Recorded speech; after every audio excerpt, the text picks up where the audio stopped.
Bonjour à toutes, bonjour à tous. Merci d'être là pour le rendez-vous de la lecture de l'épître de Paul aux Éphésiens, chapitre 3. À cause de cela, moi, Paul, le prisonnier de Christ, pour vous, païens, si du moins vous avez appris quelle est la dispensation de la grâce de Dieu qui m'a été donnée pour vous.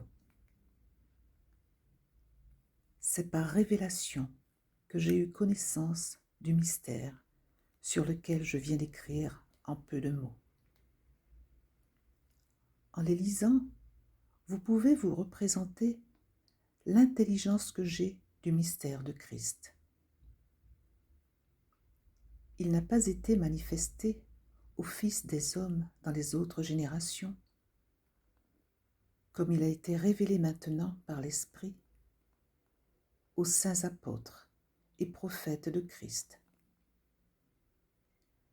Ce mystère, c'est que les païens sont co-héritiers, forment un même corps et participent à la même promesse en Jésus-Christ par l'Évangile, dont j'ai été fait ministre, selon le don de la grâce de Dieu, qui m'a été accordé par l'efficacité de sa puissance.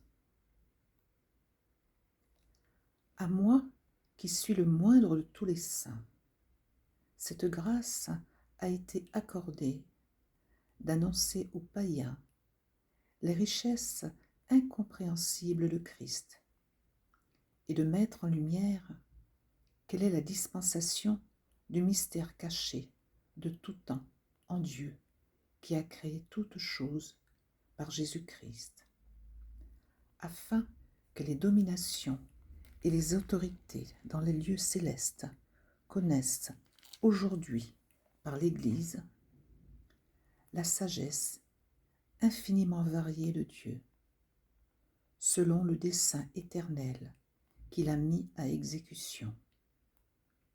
Par Jésus-Christ, notre Seigneur, en qui nous avons, par la foi en lui, la liberté de nous approcher de Dieu avec confiance.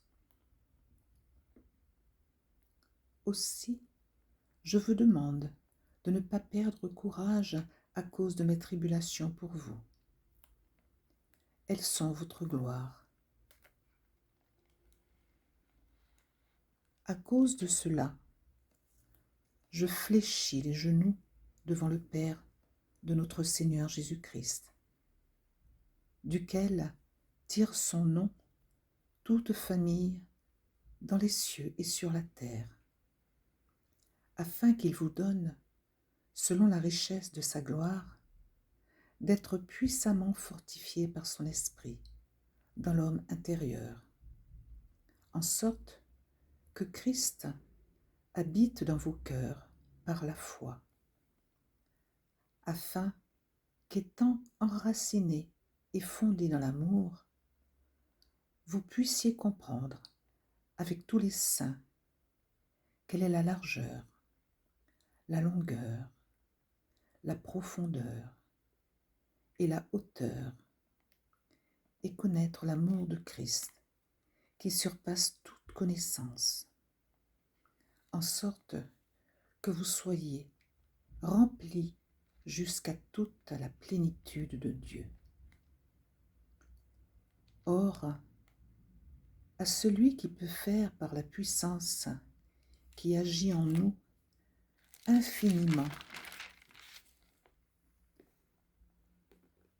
au-delà de tout ce que nous demandons ou pensons, à lui soit la gloire dans l'Église et en Jésus-Christ, dans toutes les générations, au siècle des siècles. Amen.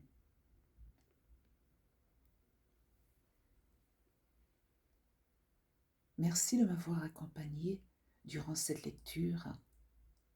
À demain pour le chapitre 4. Que Dieu vous garde.